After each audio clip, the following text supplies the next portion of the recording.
Изградбата на пречистителната станица во Кочани оди добро. Ако работата продолжи со ова темпо, тогаш за 2 години ќе се стави крај на загадувањето на брегалница во овој дел од регионот. Ова е заклучок на представници од швајцарскиот секретаријат за економски прашања, кој денес беа на увид во Кочани. The construction is Како што гледате, ние се наоѓаме на градилиштето на пречистителната станица.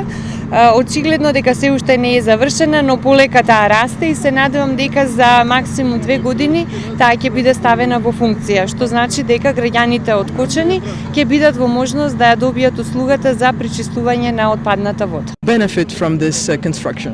Добриот тек на градежните работи е резултат на добрата соработка меѓу сите засегнати страни. And last word, we can say we're pleased with Многу сме задоволни и од капацитетите на нашите партнери, што значи тоа се консултантите, тоа се градоначалниците, тоа е јавното предпријатие, така да представуваме една комбинација на тим составена од швајцарски консултанти, но исто така и од локални.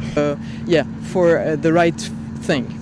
Пречистителната станица која се гради на најниската гравитацијска точка на вливот на масалница во брегалница ќе ги прочистува водите од сегашните 9 испусти од оризори до подлог, кои ќе бидат собрани во главен колектор. Истата ќе биде опремена со најсовремена технологија, со мала површина и минимални трошоци за експлоатација и одржување. Со пречистителната станица ќе бидат третирани отпадните води од градот Кочани и од околните рамничарски села, со капацитет од 58.000 еквивалент жители. Проектот има неколку компоненти кои што се однесуваат на проширување на канализациониот систем на Кочани, а е вклучена и изградба на главен колектор кој ќе ги собира отпадните води од Кочани, населените места Оризари, Горни и Долни Подлог и Мојанци.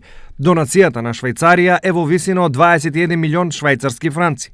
Дополнителните 2 милиони евра се обезбедени од Министерството за животна средина, општина Кочани и комуналното јавно предпријатие Водовод.